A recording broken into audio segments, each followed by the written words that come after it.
professor Carlos André Cavalcante é o entrevistado de hoje do DICARTE, para uma conversa sobre direito, arte e religião. Antes, um lembrete, curta, compartilhe e se inscreva no nosso canal. Professor, o direito também teve uma contribuição da religião em sua evolução? Teve, muito grande, e aí talvez até a resposta vá desconcertar muita gente, porque a gente está acostumado a observar alguns assuntos de acordo com o olhar do cinema, da televisão, então é preciso observar o tema que eu vou colocar sem preconceito.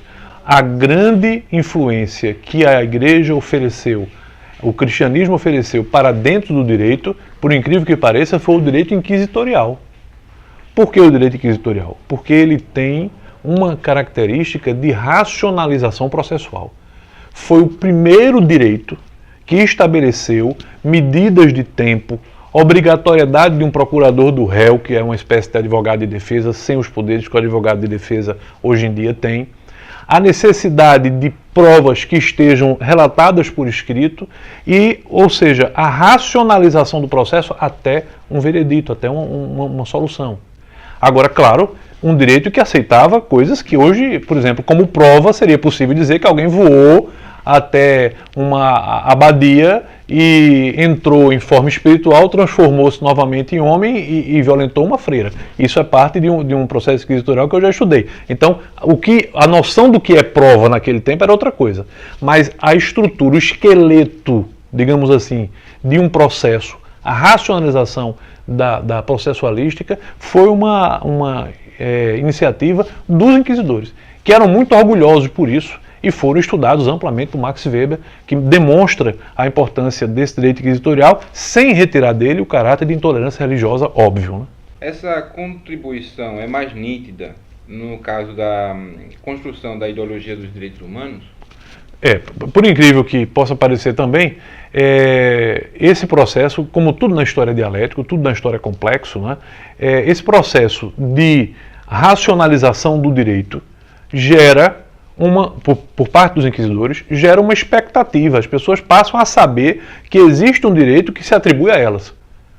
Só que isso, do século VII, VIII, quando esse processo iniciou-se, da oficialização da Inquisição no século XII, até que isso se transformasse numa mentalidade de independência do indivíduo que avora para si o direito, ora, chegamos ao século XVIII, quando os direitos humanos realmente se consolidam como um pensamento. Então não é um processo rápido, é um processo lento, doloroso, cheio de vítimas, de injustiças, mas também com uma janela de luz aberta lá atrás na Idade Média por essa configuração opressiva, mas que dava uma sensação de direito positivo, de direito pré-existente. Com as transformações da relação da igreja com o príncipe, com os monarcas, o magistrado da igreja foi sendo separado do magistrado do príncipe. Quando o juiz da igreja é um, o juiz do príncipe é outro, isso significa que em algum momento, sem que o príncipe o deseje, no futuro acontecerá uma exigência de direitos por parte daqueles sobre os quais legisla o juiz do príncipe. E o juiz da igreja vai sendo diminuído, reduzido até o que está hoje. É juiz apenas para causas internas de dentro da igreja mesmo. Ele não funciona para a sociedade. Agora, repito, foi um processo muito lento, de muitos séculos, com muito sofrimento, mas que chegou ao que hoje nós chamamos de direitos humanos. Os direitos humanos são basicamente direitos cristãos. Quando a gente pensa os direitos humanos referem-se a princípios que estão no cristianismo.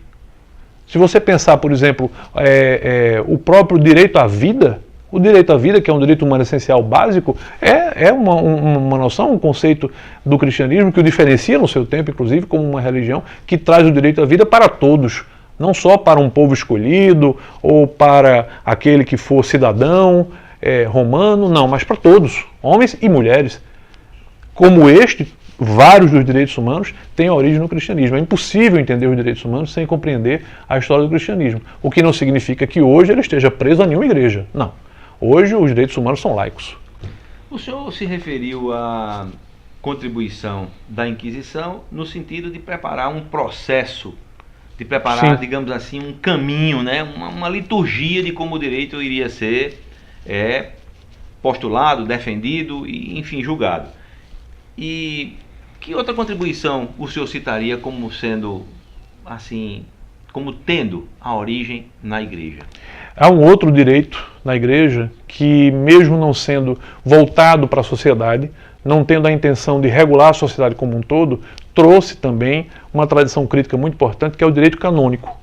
O direito canônico é diferente do direito inquisitorial. O direito canônico percebe a necessidade da organização institucional a partir de regramentos, de disciplina, de obediência hierárquica. Essa formulação de direito, a mim me parece, mesmo não sendo um especialista em história do direito, muito semelhante às necessidades institucionais, por exemplo, dos regulamentos e regimentos do setor público, das ordenações que não são chamadas dessa forma, tem um conceito mais voltado para a gestão dentro das empresas privadas.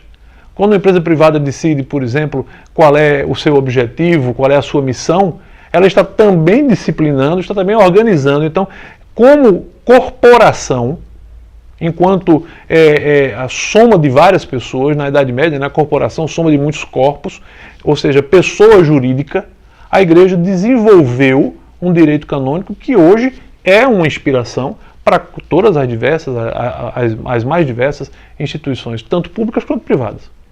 Professor, muito obrigado pela sua participação. Obrigado, digo eu. E até a próxima. Obrigado.